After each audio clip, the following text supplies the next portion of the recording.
wonder what you mean when you use the word I. I've been very interested in this problem for a long, long time,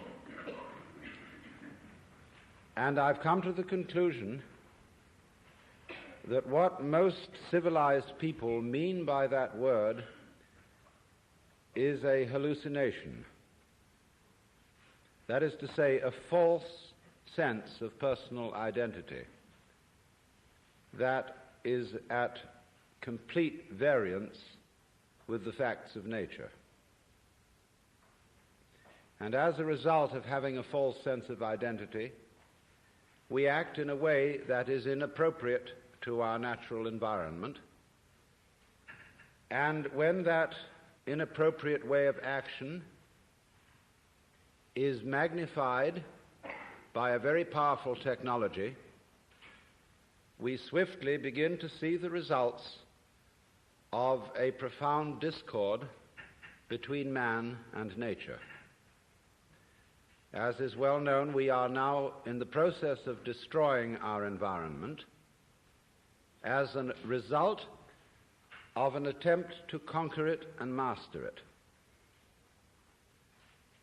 And we have not realized, therefore, that our environment is not something other than ourselves. In assuming that it is, we have made a great mistake and are now paying the price for it. But most people would agree with the lines of the poet who said, "I, a stranger and afraid, in a world I never made." Because we have the strong sensation that our own being inside our skin is extremely different from the world outside our skin. That while there may be intelligence inside human skins, and while there may be values and loving feelings, outside the skin is a world of mechanical process which does not give a damn about any individual and which is basically unintelligent, being gyrations of blind force, and so far as the merely biological world is concerned, gyrations of libido, which is Freud's word for blind lust. There are many people who say they don't believe that the world is like that, but under the control of a wise, just, and beneficent God. Although many people say that they believe that to be the case, very few people in fact believe that to be the case. A great many people believe that they ought to believe in God, but they don't, actually, because the idea of God as handed down in popular Christianity and Judaism and Islam has become implausible to most educated people.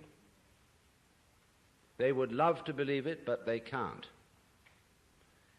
And what has become the common sense of the average person is the avant-garde thinking of the 18th and 19th centuries of the West, which is the mechanical universe, and most of them have not even caught up in their common sense with the universe of modern physics, because we think about the world in Newtonian categories and not so much in the categories of quantum theory. Psychoanalysis, for example, is a Newtonian conception of our psychological mechanisms.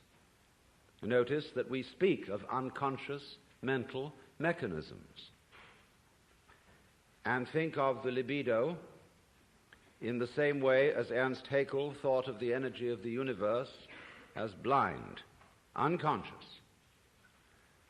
Psychoanalysis is really psychohydraulics because of its analogy between psychic energy and the flow of water. In all this, the view of the 19th century is that the human psyche, the mind, the ego, the superego, the id. All this is basically a mechanical functioning. You see, the 19th century strove to take an objective attitude to nature, to be the very opposite of what we presume to call primitive animism, the point of view which sees everything as alive, of people who hold converse with animals and plants and rivers and mountains and stars. That, said the 19th century, is the pathetic fallacy, the projection of intelligent human characteristics upon unintelligent entities in nature. We withdrew that projection in the 19th century and said, let's look at everything objectively, as it is. And then we turned that attitude onto ourselves and studied human physiology and human psychology as object. And when we discovered ourselves to be objects, we decided that that was that, and the time had come for suicide. Simply because all objects, as the name implies, are, of course, objectionable. I found that phrase, which I thought I'd invented myself, in the writings of Weston LaBarre, who is a great anthropologist, but definitely of the psychoanalytic school, who share this 19th century philosophy of so-called scientific naturalism. And he uses the phrase, the objectionable objective world. And so you see, when everything is deprived of subjectivity and regarded as simply a mechanism, as it were, with nobody home, then the world is seen as futile. And we are indeed preparing to destroy the planet with nuclear energy and other processes. Now, I submit that this 19th century view of the world is pure mythology, and not very good mythology at that. But that it is fundamentally based on a hallucination that we have about our own existence.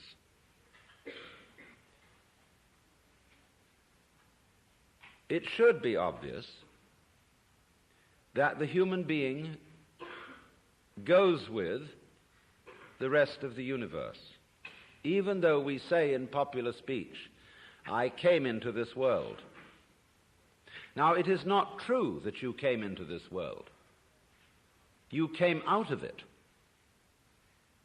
In the same way as a flower comes out of a plant or a fruit comes out of a tree.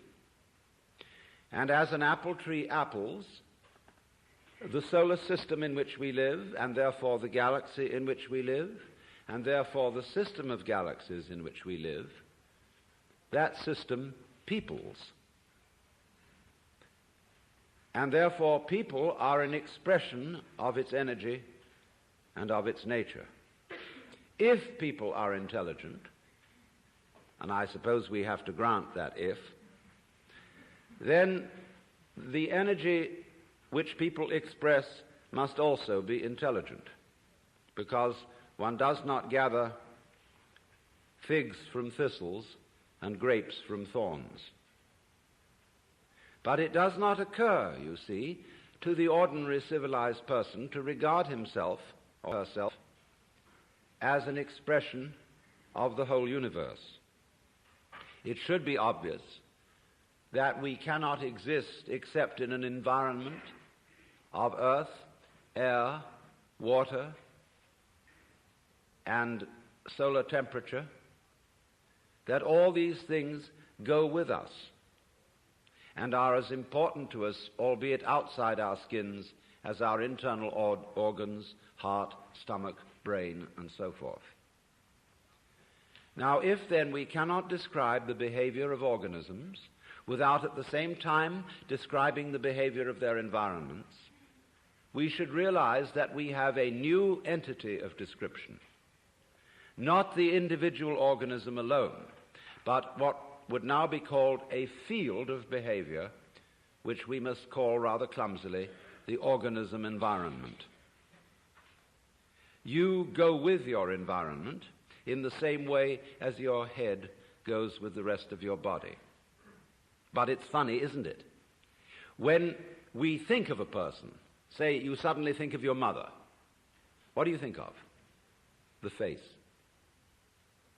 And we're used to representing people in the newspapers, in magazines, in books, and in art galleries with a head and shoulders portrait. We think that the feet, the legs, the behind, the torso, all that is somehow irrelevant. But you see, here's this truncated face. That's the person. The face. Like we say, put a good face on it. Save face. A front. And oddly enough, the very word person is the Latin persona, that through which sound passes. And it refers to the megaphone mask worn by actors in Greco-Roman drama. The dramatis personae, the list of the characters to appear in the play, is originally the list of masks that will be worn. And therefore your person, your personality, your face is your mask. And the question is, therefore, what is behind the mask? Well, notice that the whole body goes with this face. You do not find in nature faces arriving in the world sui generis. They go with a body. But also bodies do not arrive in a world which would be, for example, a plain ball of scrubbed rock floating without an atmosphere far away from a star. That will not grow bodies. There is no soil for bodies. There is no complexity of environment which is body producing. So bodies go with a very complicated natural environment. And if the head goes with the body and the body goes with the environment, the body is as much an integral part of the environment as the head is part of the body. It is deceptive, of course, because the human being is not rooted to the ground like a tree. A human being moves about and therefore can shift from one environment to another. But these shifts are superficial. The basic environment of the planet remains a constant. And if the human being leaves the planet, he has to take with him a canned version of the planetary environment. Now, we are not really aware of this. Upon taking thought and due consideration, it does occur to us, yes, indeed, we do need that environment. But in the ordinary way, we don't feel it. That is to say, we don't have a vivid sensation of belonging to our environment in the same way that we have a vivid sensation of being an ego inside a bag of skin, located mostly in the skull, about halfway between the ears and a little way behind the eyes. And since we feel that way, and it is not the way we exist, this is why I call it a hallucination. And it issues in these disastrous results of the ego, which, according to 19th century common sense, feels that it is a fluke in nature, and that if it does not fight nature, it will not be able to maintain its status as intelligent fluke.